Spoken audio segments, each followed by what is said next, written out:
Yo, welcome to Fast Forward Mindset Motivational Podcast.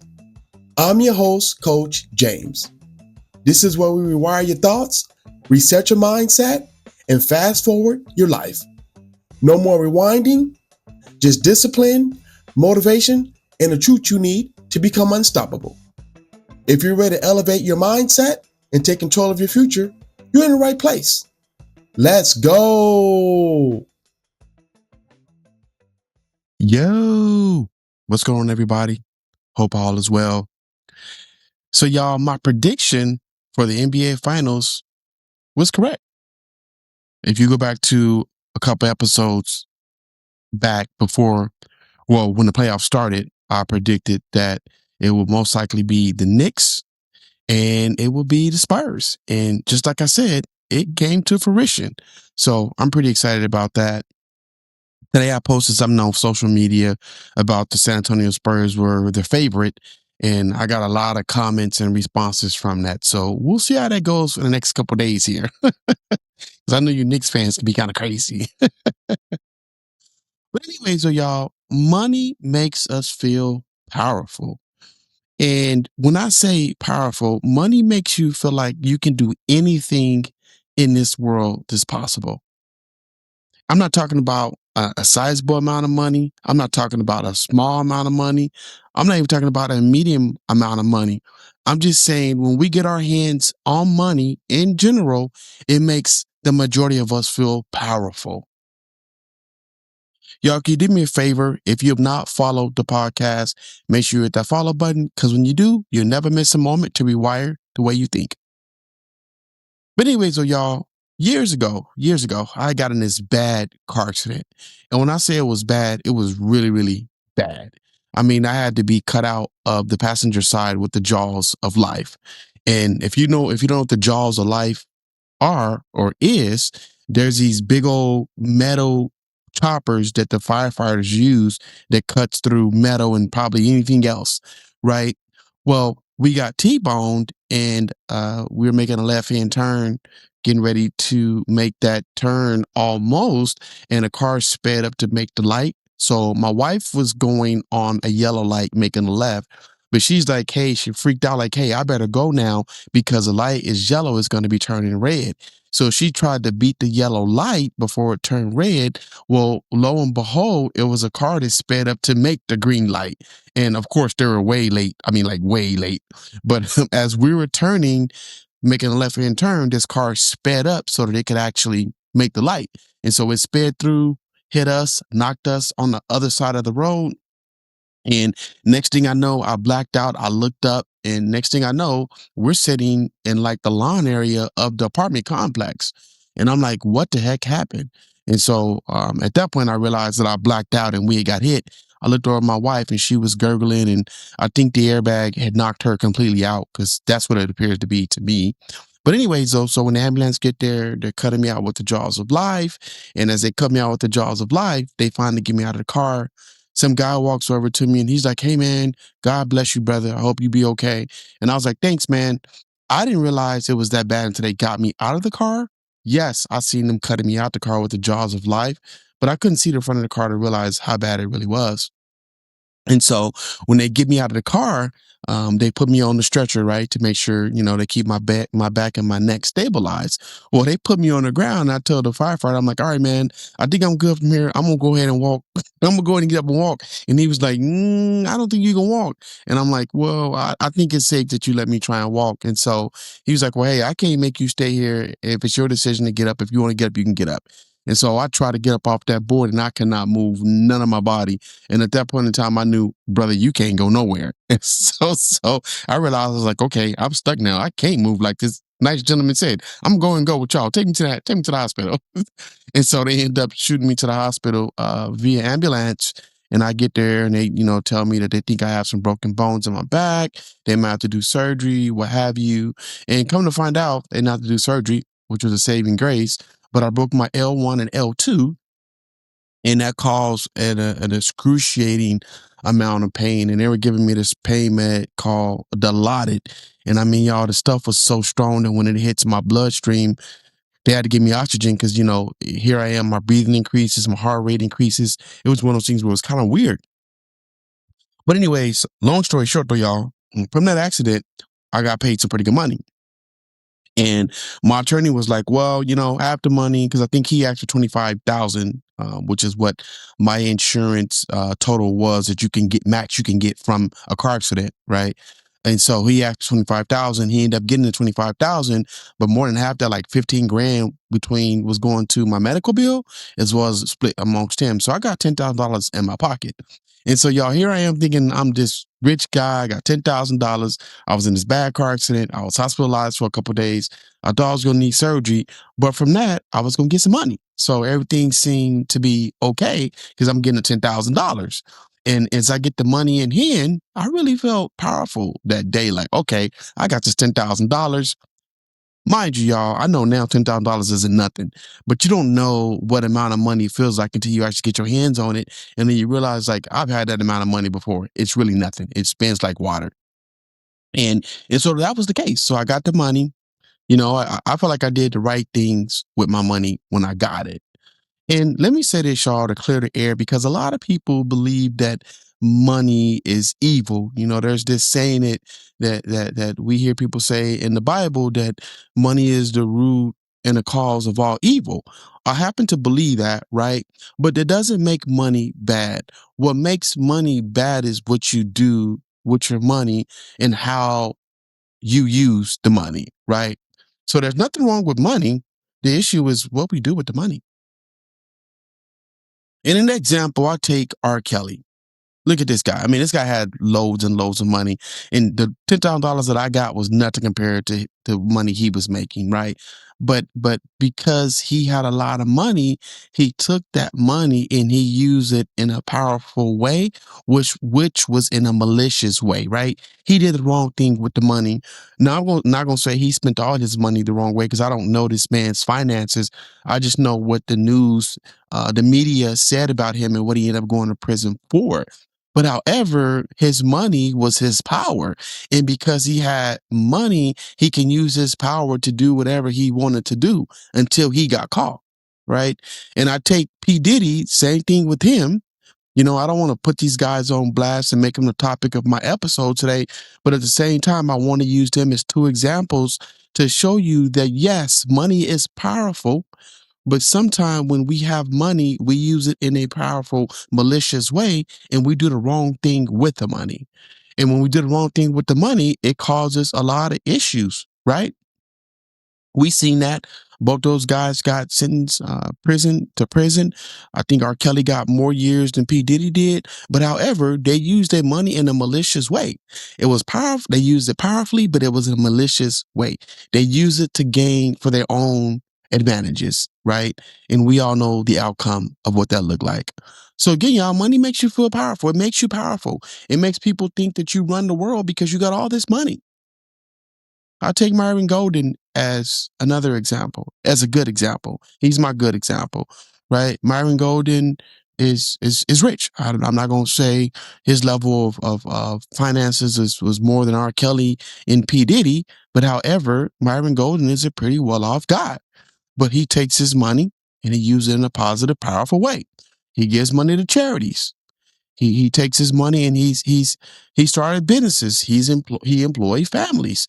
On one of his podcasts I listened to, because I listen to him pretty much every morning, he was saying that before he became rich, one of his goals was to actually to start a business and to employ people to be able to make sure that they can provide for their families. And he used one example where he had this one employee where he wanted to make sure that he paid him enough money to where he didn't have to struggle anymore and he can take care of his family the right way without any worry or doubt. Right. And so he talks about how he uses money for that. And like I said, he uses money for charities. He uses money to help the world be more prosperous. Yes, he's prosperous as well, but also he shares his money with the world to help empower people to be more powerful. Right. In a positive way. Hopefully that's what they do with the money they get from him. But Myron Golden is my good example, y'all. And when I got my $10,000, I mean, like I said, it felt like I was powerful. Like I was on top of the world. After all the pain I went through, after all the heartache, all the the physical therapy, after all that I couldn't walk using a walker. I mean, I felt on top of the world because I got $10,000. And y'all took my money and I did one of the best things that I would say I could do with my money, and I won't regret it to this day. I took that money. I spent about a couple thousand on a ring for my wife. Bought her a very nice ring, and yes, she was there. I let her pick it. I wanted to propose to her, but I didn't want to be one of those proposals where I'm picking your ring for you and you're gonna get or take what I give you, right? I want her to be part of it. So I was like, hey, I want to propose to you. I want to buy you a nice ring. I want you to go with me to pick out the ring that you want. So we went and picked out the ring that she wanted, and she loves that ring to this day. I mean, she cherishes that thing. I see her, she barely wears it because she don't want anything to happen to it, right? And so when she does put it on, she's got it all sparkly, shiny. I mean, she really cares about that ring. And that was my whole point, was to get her a ring that she cared about. Also took the money and I end up paying for us to get married. We didn't have a big extravagant marriage or wedding or whatever you want to call it. It was at the justice of the peace, but we had to get our license, we had to pay for the booking, and so those things added up at the end of the day. But that was one thing that she was okay with me us getting married at the justice of the peace. And so y'all, I took that money, that $10,000, and I was powerful, but I was powerful in a positive way. I did something that was going to make a lot of people within my surroundings excited and happy. The kids were happy that we got married. My wife's family was happy that we got married. My family was happy that we got married. So I took that money and I used it in a positive way, right? And that's the point I want to make. When we rich and we have a lot of money to share, we should find a way to share that money in a positive, powerful manner, right? To where it's benefiting not just us, but other people around us. And I'm not saying take your money and feed your family with all your money. I'm not saying that. There's other ways for you to be able to give back without handing over a big chunk of change to people, right? Like I said earlier, Myron Golden starts these businesses and he employs people and pays them pretty well so that they can provide for their family. Stuff like that, y'all. So money should always be used in a positive way. And when you use money in a positive way, it comes back to you threefold, right? You may not get that money back, but you get enjoyment out of it because you see someone else enjoying that money. You see what it did for someone else and their family. So it should always be an excitement to give in a powerful manner, a positive, powerful manner. Let me say that just to make sure everyone is clear on what I'm trying to say here. But money does make us feel powerful. And let me ask you, have you ever received a big amount of money? And when you did, what did you do with it? Did you blow it off? Did you go buy every Michael Jordan shoe you can buy? Did you go buy a Louis Vuitton purse? Did you go spend your money on Gucci? Did you spend it on the car? I mean, if those are powerful, positive things for you, then they're positive and powerful, right? It's really what you would consider to be powerful with your money, but also there's also a way of viewing things as being positive as well.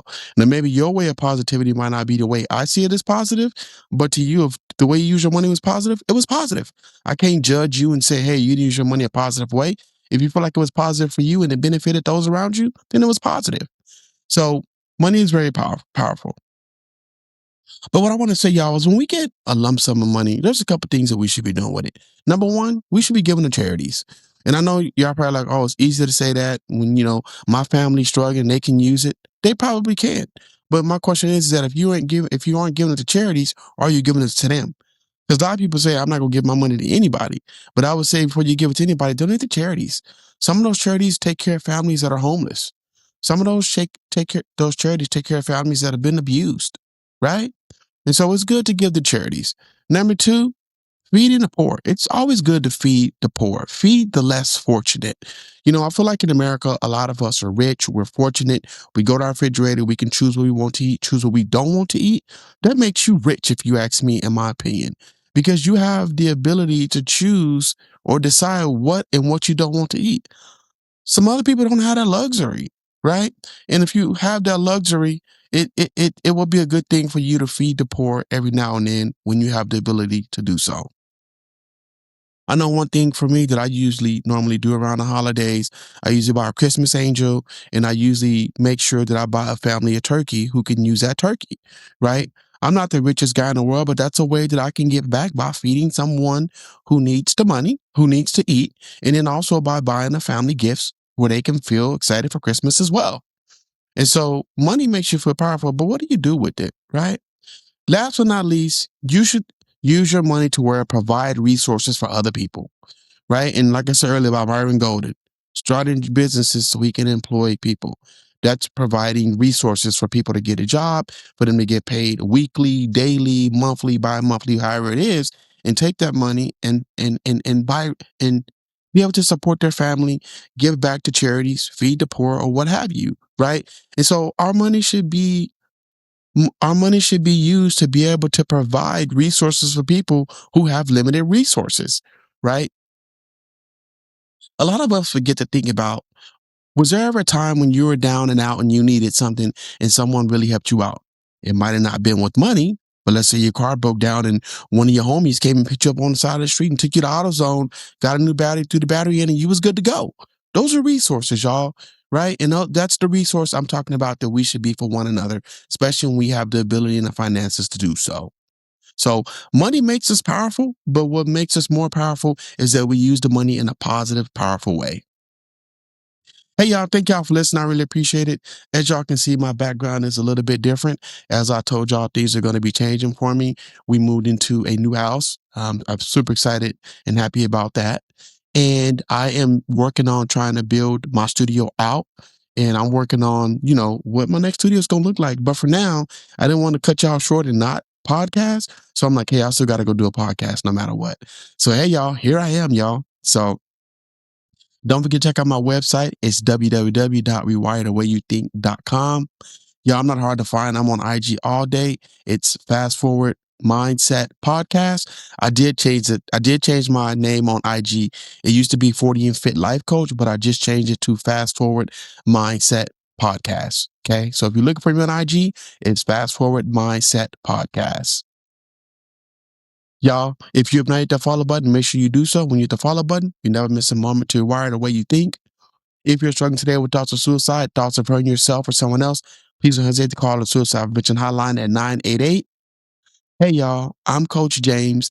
Let me help rewire the way you think. And as I always say, if your mindset isn't making you money, it's costing you way too much.